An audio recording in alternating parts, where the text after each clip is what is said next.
Bienvenidos a otro video de Admitio. En esta oportunidad tenemos el agrado de contar con la presencia del reconocido jurista Juan Monroy Gálvez, quien nos resolverá algunas preguntas respecto a la reforma judicial. Bienvenido, doctor. La primera pregunta que le queremos hacer en esta oportunidad es acerca de la reforma del sistema de justicia. Desde hace buen tiempo se comenta de la necesidad de una reforma del sistema judicial.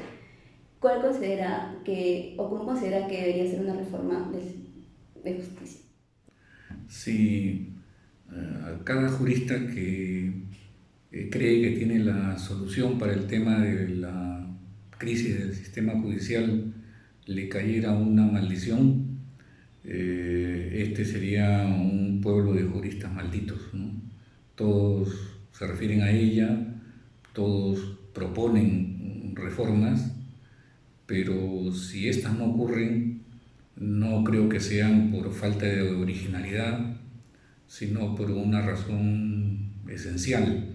El poder auténtico, ese que se expresa en el plano político, pero fundamentalmente en el plano económico, no admitiría jamás que un país como el nuestro, un país emergente, tenga un sistema judicial sin problemas elementales, sin problemas básicos y con capacidad de cuestionar las desigualdades y las expoliaciones que en nuestros recursos, en las posibilidades de mayorías discriminadas se presentan diariamente. Entonces, el tema de la reforma del sistema judicial es un tema dramáticamente cotidiano, pero creo que hay que enfrentarlo con una dosis mayor de aventura, de dinamismo.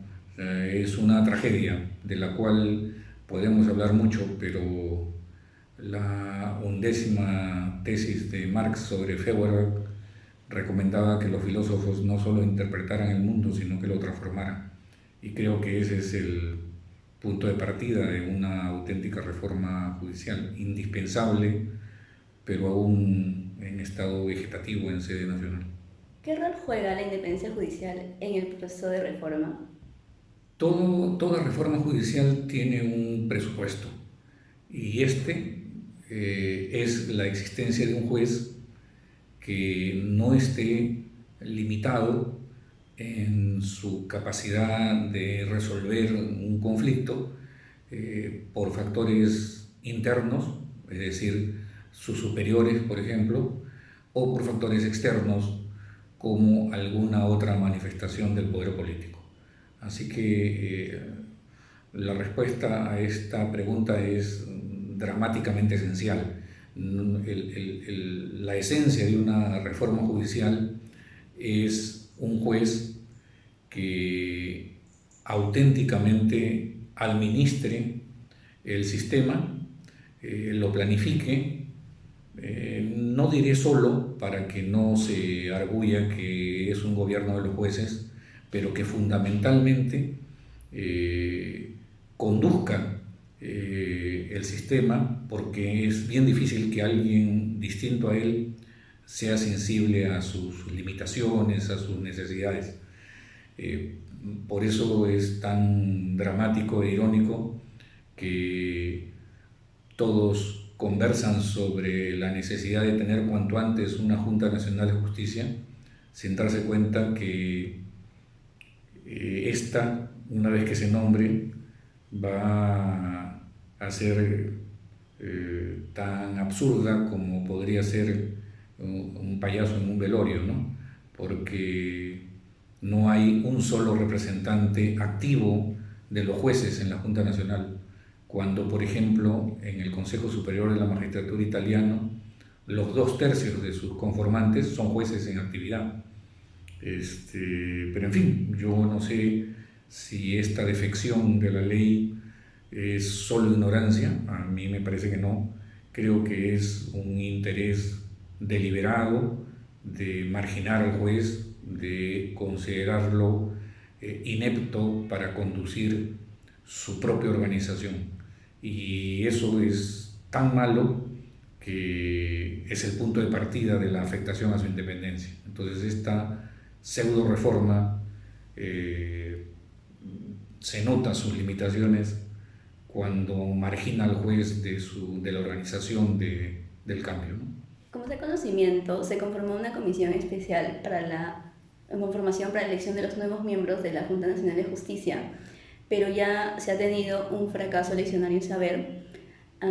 Seguimos insistiendo en un modelo de elecciones por concurso, que es escudriñar los antecedentes de los candidatos de los que están en primeros lugares, que finalmente hacen que no puedan estar ni siquiera unas horas en esos primeros puestos o lugares. Asimismo, hace un mes el candidato de los jueces supremos al Consejo Ejecutivo del Poder Judicial tuvo que declinar el día de su juramentación porque se dio a conocer sobre un proceso penal en curso. En ese sentido, la pregunta va por el lado de qué es lo que está pasando, qué no está funcionando con esta forma de elecciones a altos cargos del sistema judicial. Yo quisiera ampliar la respuesta a la pregunta y me gustaría que todos, en privado, pero con mucha intensidad, nos preguntemos si conocemos personas que pueden cubrir con eficiencia, ya no la Junta Nacional de Justicia, sino algunos de los 7 cargos para juez del Tribunal Constitucional, o cuántos de los conocemos aptos para cubrir alguno de los 130 curules para las elecciones. O sea, el tema es ese. O sea, creo que lo que ha ocurrido con la Junta Nacional de Justicia y va a seguir ocurriendo es patético, pero es un mal que no lo queremos admitir, porque mientras los políticos discuten temas absolutamente subalternos en torno a si se deben adelantar o no las elecciones, por ejemplo,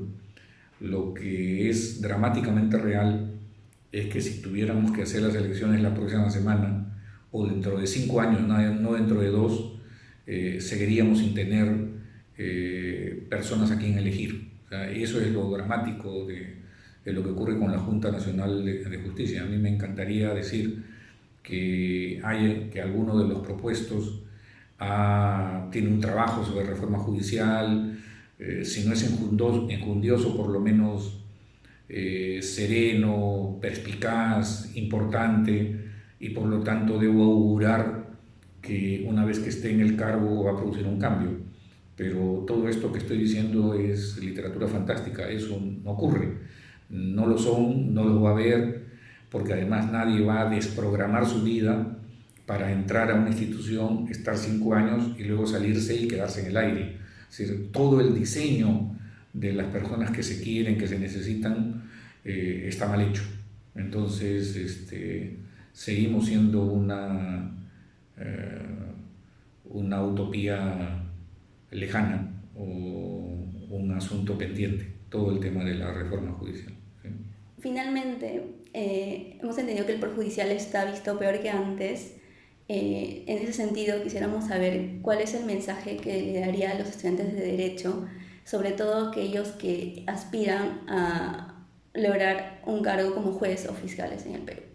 Empiezo diciéndoles que honestamente no me siento apto para dar consejos. Creo que es un pedido exagerado, pero ya está hecho y intentaré decir algo. Solamente vas a hacer bien las cosas cuando las amas. En todas las demás vas a cumplir, vas a ser medianamente bueno, a veces competente, lo que quiera que fuese. Pero si un día descubres en ti que la injusticia te duele en todas sus formas, no solamente cuando te la infieren a ti, el acto injusto, sino hacia cualquiera, entonces tienes que darte cuenta que es bastante probable que vayas a ser un buen abogado.